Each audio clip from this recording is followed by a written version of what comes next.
On the morning of 14 जुलाई 1789, 14 जुलाई 1789 की सुबह France के एक शहर पेरिस में आतंक का माहौल था। हुआ ये कि किसी ने अपनी तरफ से बनाकर एक अफवाह जनता में फैला दी कि फ्रांस का राजा फ्रांस की जनता पर गोलियां चलवाने का आदेश देने वाला है और वह अपने सैनिकों से जनता को मरवाना चाहता है। दोस्तों, यह खबर पेट्रोल में लगी हुई आग की तरह पूरे के पूरे फ्रांस में फैल गई। इस खबर को लेकर जनता में डर का माहौल बना हुआ था। लोगों ने सोचा कि यार ऐसे मरने से अच्छा है कि कुछ करके मरा जाए। इसलिए फ्रांस के लोगों ने एक जन सेना बनाने का निर्णय लिया, जिसमें लगभग 7,000 व्यक्ति और महिलाएं टाउन हॉल के सामने इकट्ठे हो गए और सभी लोग आपस में डिस्कस करने लगे कि अगर हमें राजा के अगेंस्ट खड़े होकर विद्रोह करना है तो उसके लिए हमें हथियारों की जरूरत पड़ेगी। तो कुछ लोगों ने कहा क्यों ना सरकारी भवनों में रखे हुए हथियारों को जबरदस्ती लूट लेते हैं, और लोगों ने यही किया। सबसे पहले उन्होंने कई लोगों की तादाद में मिलकर बास्तील किले की जेल को तोड़ दिया, जिसमें उन्हें भारी मात्रा में गोला बारूद मिलने की संभावना थी। बास्तील जेल का जो कमांडर था वो हथियारों की इस लड़ाई में मारा गया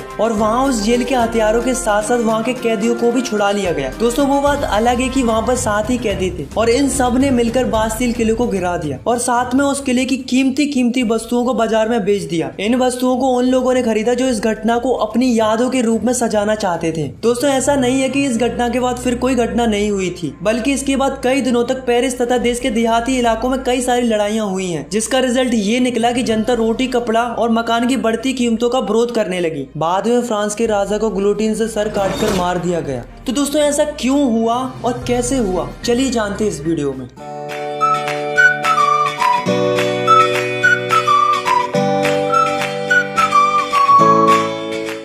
तो दोस्तों, इसे जानने के लिए हमें जाना पड़ेगा 18वीं सदी में। तो दोस्तों, चलते हैं France society touring the late 18th century.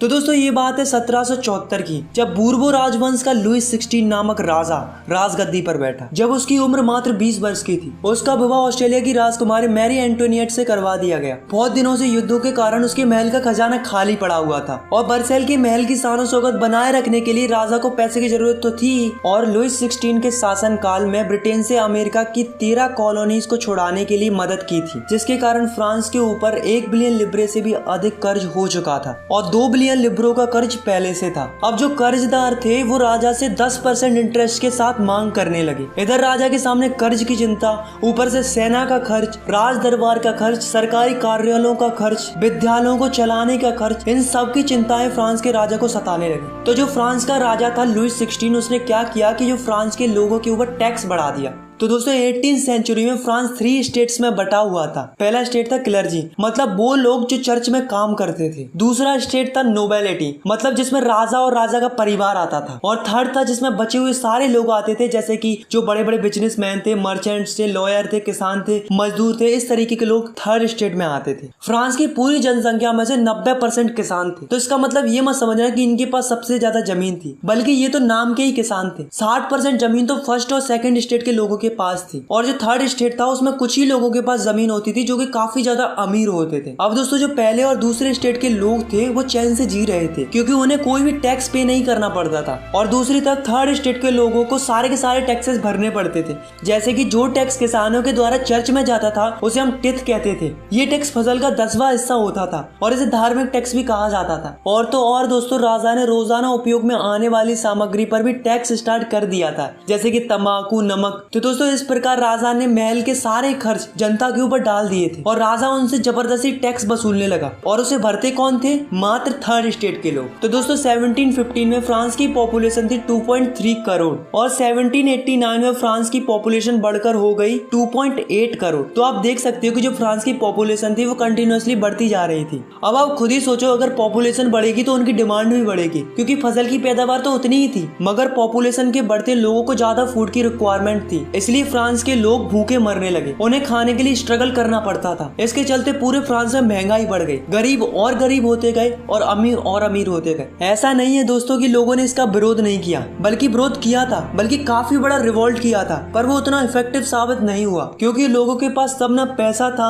और ना ही लोगों के पास एजुकेशन थी। ऐसे में उनकी बात सुनने वाला कोई नहीं था। अब जैसे जैसे समय निकलता जा रहा था, लोगों की इनकम बढ़ती जा रही थी, लोग एजुकेट होते जा रहे थे, उन्हें नए नए आइडियाज आने लगे लगे, तब लोगों को रियलाइज होने लगा कि हमारे साथ तो ये गलत हो रहा है। अब जो एजुकेटेड लोग थे उनका मानना ये था कि लोगों को अधिकार उनके जन्म से नहीं बल्कि उनकी समाज में क्या योग्यता है इस आधार पर मिलने चाहिए। ऐसे ही जॉन लॉकी और जॉन जाक रूसो नाम के दो फिलोसोफर थे। इनका भी यही मानना ये था कि एक ऐसी सोसाइटी होनी चाहिए जहाँ पर सबको फ्रीडम हो और सारे के सारे कानून सबके लिए बराबर होने चाहिए और गवर्नमेंट ऐसी होनी चाहिए जो जनता की बात सुने। इसके ऊपर जॉन लॉकी ने अपनी किताब टू ट्रीटाइज ऑफ गवर्नमेंट में भी मोनार्ची गवर्नमेंट का जम के विरोध किया था। अब दोस्तों टैक्स तो पहले से ही बढ़ा हुआ था, ऊपर से महंगाई भी इतनी बढ़ गई थी कि लोगों को खाना भी नसीब नहीं हो रहा था। फिर क्या था दोस्तों, जनता राजा पर भड़क गई और यहीं से शुरू हुआ एक रिवॉल्यूशन। तो दोस्तों जैसा कि आप सभी को पता चल ही गया होगा कि लुई 16 का खजाना खाली हो चुका था, कर्जदारों की मांग बढ़ गई थी और उसको चुकाने के लिए राजा ने जनता पर टैक्स बढ़ा दिए थे। पर क्या आपको पता है कि प्राचीन राजतंत्र के अनुसार कोई भी फ्रांस का राजा अपनी मर्जी से टैक्स नहीं बढ़ा सकता था। इसके लिए उसे स्टेट जनरल की मीटिंग बुलाकर नए टैक्सों के प्रपोजल्स पर मंजूरी लेनी पड़ती थी। तो दोस्तों अब आप सोच रहे होंगे कि स्टेट जनरल क्या होती थी। तो दोस्तों स्टेट जनरल एक ऐसी पॉलिटिकल बॉडी थी जिसमें तीनों स्टेट अपने अपने स्टेट से रिप्रेजेंटेटिव भेजते थे, लेकिन केवल राजा ही तय करता था कि ये मीटिंग कब बुलाई जानी चाहिए।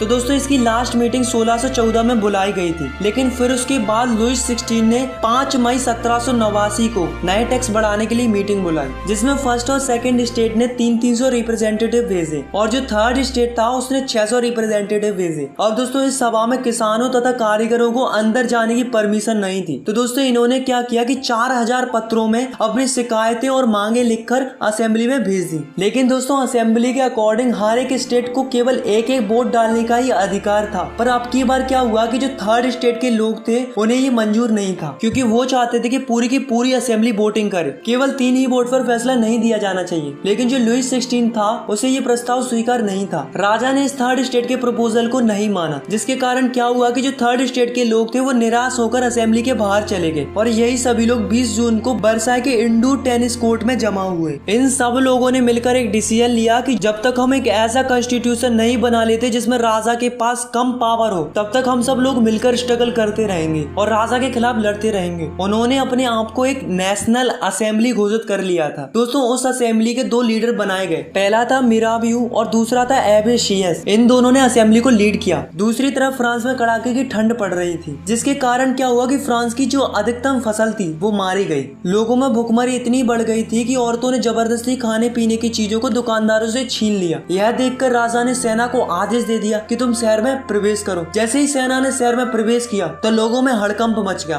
फिर क्या था दोस्तों, लोगों की भीड़ ने 14 जुलाई को बास्तील के किले पर धावा बोल दिया, क्योंकि गांव-गांव में अफवाह फैल रही थी कि राजा ने किसानों की फसलें बर्बाद करने के लिए बाहर से कुछ लोगों को बुलाया है। अब टैक्सों की आग तो पहले से लगी हुई थी, अब लगी हुई आग पर राजा की अफवाह ने पेट्रोल का काम और कर दिया, जिससे किसानों ने गाँव के सरकारी अन्य भंडारों को लूट लिया और साथ में टैक्सों से संबंधित डॉक्यूमेंट्सों को भी जला दिया। आखिर में विरोधी प्रजा की ताकत का अंदाजा लगाकर राजा ने नेशनल असेंबली को मान्यता दे दी। तो दोस्तों आपको तो पता है कि जो नेशनल असेंबली थी वो क्या चाहती थी कि राजा की पावर लिमिटेड कर दी जाए। तो फाइनली 4 अगस्त 1789 की रात को नेशनल असेंबली ने एक ऑर्डर पास किया, जिसमें फर्स्ट स्टेट के लोगों से कहा गया कि आप चर्च के नाम पर जो जमीन लिए हुए हैं उसे वापस कर दें और जो चर्च में फसल का 10वां हिस्सा टैक्स के रूप में दिया जाता था, यानी कि धार्मिक टैक्स टिथ को बंद कर दिया जाए। जिससे क्या हुआ कि गवर्नमेंट को 2 बिलियन लिब्रो का फायदा हुआ। अब धीरे धीरे नेशनल असेंबली ने 1791 में एक नया कॉन्स्टिट्यूशन तैयार कर लिया, जिसमें राजा की पावरों को लिमिटेड कर दिया था और साथ में गवर्नमेंट को 3 हिस्सों में बांट दिया।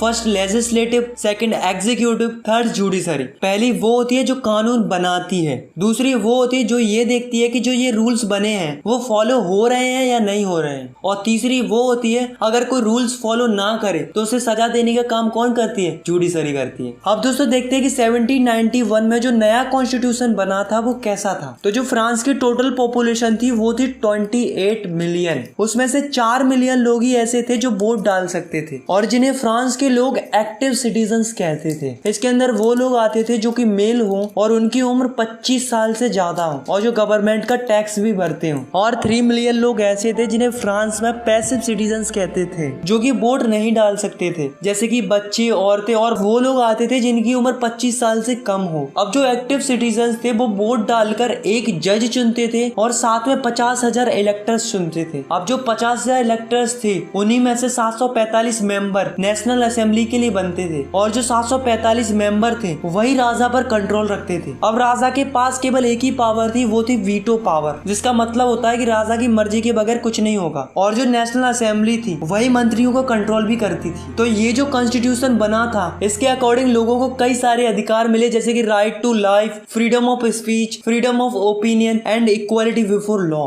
अब दोस्तों राजा ने हाँ तो कर दिया था कि वो कॉन्स्टिट्यूशन को मान रहा है, लेकिन वास्तव में वो नहीं चाहता था कि उसकी पावर कम हो। उसने अपने आसपास के देशों के साथ मिलकर सीक्रेट प्लान्स किए, लेकिन राजा और आसपास के देश कुछ कर पाते इससे पहले ही नेशनल असेंबली ने प्रूसिया और ऑस्ट्रेलिया के अगेंस्ट 1789 में वॉर डिक्लेयर कर दिया, जिससे फ्रांस के हजारों यंग मैन सेना के अंदर भर्ती होने लगे। सभी देशभक्ति के गीत गाने लगे। तो दोस्तों उस वॉर में काफी ज्यादा लोग मारे गए थे, उसके साथ साथ काफी ज्यादा मनी का भी लॉस हुआ था। तो दोस्तों 1791 में जो कॉन्स्टिट्यूशन बनाया गया था इसमें धनवानों को ज्यादा इम्पोर्टेंट माना गया था और जो गरीब थे, किसान थे, उनको कम महत्व दिया गया था। तो लोगों ने क्या किया, अपनी आवाज सुनाने के लिए पॉलिटिकल क्लब्स बनाए। तो ये क्या होते हैं, तो ये वो होते हैं जिसमें अलग अलग विचारों के लोग अपनी अलग अलग बातों को बताते हैं ताकि उनकी बातों पर गवर्नमेंट ध्यान दे और उनकी बातें भी सुनी जाए। ऐसे ही एक क्लब था जिसका नाम था जोकोविन क्लब, जिसका लीडर था मैक्सिमिलियन रॉबेस्पियर। अब जो इस क्लब के लोग थे उनकी कुछ अलग ही प्रकार की ड्रेस थी। इस क्लब वाले लोगों को सुगुलत भी कहा जाता था। दोस्तों जब ब्रेड का प्राइस बढ़ने लगा तो महंगाई को देखकर इस क्लब वाले लोगों ने जैकोबिन क्लब में एक प्लान बनाया और एक ऐसी योजना बनाई कि राजा को महल में ही घुसकर राजा को बंदी बना लिया जाए। तो दोस्तों इन क्लब वालों ने क्या किया कि 10 अगस्त को टुलेरियस के महल में धावा बोल दिया, जिसमें राजा के कई सारे सैनिक मारे गए। बाद में राजा और राजा के परिवार के सदस्यों को जेल में डाल दिया गया, मतलब उन्हें बंदी बना लिया था।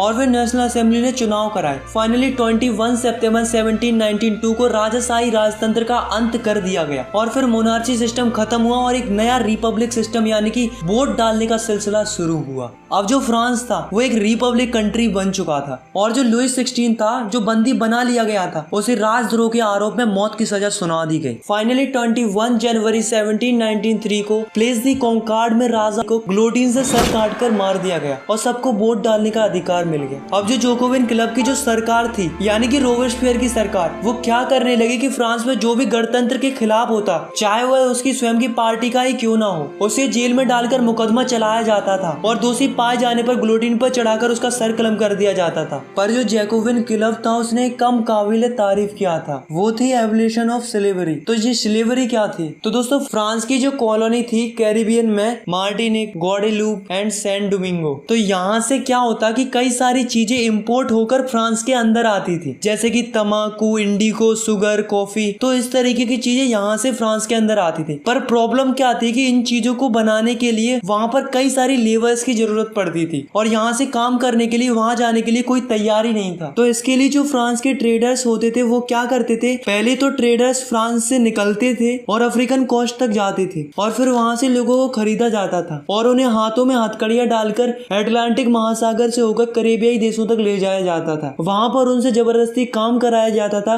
फिर वहाँ से इंडिगो, तंबाकू, शुगर, कॉफी ये सब वापस फ्रांस में लाया जाता था। अब दोस्तों नेशनल असेंबली में ये बात तय हुई थी कि दास प्रथा को खत्म कर दिया जाए, पर यह नहीं हुआ। ऊपर से रोबेस्पियर सरकार ने चर्चों को बंद करवा दिया और उनकी जगह सरकारी दफ्तर और बैराक बनवा दिए गए। अब जो जोकोबिन क्लब का जो लीडर था रोबेस्पियर, वो अपनी मनमर्जी करने लगा और लगातार देशों से मजदूरों को खरीदता और बेचने लगा और लगातार लोगों को खरीदा और बेचा जाने लगा। तो दोस्तों इसके साथ भी वही हुआ जो सबके साथ होता आया है। तो 1794 में उसे दोषी घोषित कर दिया गया और उसे गिरफ्तार करके गिलोटिन पर चढ़ाकर उसका सर कलम कर दिया। और दोस्तों यहाँ से जैकोबिन क्लब का एंड हो गया। दोस्तों बास्तिल किले के इंसिडेंट के बाद 1789 की गर्मियों में एक महत्वपूर्ण कानून लागू हुआ था कि कोई भी बुक या न्यूज़पेपर या स्टेज परफॉर्मेंस, नाटक, सत्संग, जुलूस बिना राजा के अधिकारियों की परमिशन के बगैर नहीं किए जा सकते थे। पहले उनसे मंजूरी लेनी पड़ती थी। अब वो सेंसरशिप हटा दी गई थी। अब फ्रांस में सब लोग स्वतंत्र थे, वो कुछ भी छाप सकते थे, dance program, song, stage program, जुलूस कर सकते थे। अब उन्हें किसी की भी परमिशन लेने की कोई जरूरत नहीं थी। अब जो अमीर लोग थे उन्होंने गवर्नमेंट की पावर को अपने हाथ में ले ली। फिर उसके बाद एक नया कॉन्स्टिट्यूशन बना, फिर उसके अनुसार जिसके पास ज्यादा पैसा होगा वही वोट कर सकता था। इस कॉन्स्टिट्यूशन के अकॉर्डिंग 2 लेजिस्लेटिव काउंसिल बनाई गई। इन दोनों काउंसिल का काम था कि 5 मेंबर की बॉडी बनाना, यानी कि एक दूसरे में तकरार होने लगी, जिसका फायदा नेपोलियन बोनापार्ट ने उठाया। 1804 में फ्रांस का एक नया राजा बना जिसका नाम था नेपोलियन बोनापार्ट। नेपोलियन ने पहले तो यूरोप के लिए बहुत कुछ किया तो लोगों को लगा अच्छा है, लेकिन बाद में पता चला कि नेपोलियन तो बहुत ही क्रूअल किंग था। फाइनली 1815 में वाटरलू की लड़ाई में नेपोलियन हार गया। तो दोस्तों आपकी क्लास 9th में इतना ही है। अगर आपको ये वीडियो पसंद आई तो यार वीडियो को लाइक करो, चैनल को सब्सक्राइब करो और भी क्लास 9th की वीडियोस आगे देखने के लिए। अगर आपको कुछ भी डाउट है या फिर कुछ भी पूछना है तो आप मुझे नीचे कमेंट कर सकते हो, मैं आपके कमेंट का रिप्लाई देने की पूरी कोशिश करूंगा। Thanks for watching, take care, bye bye.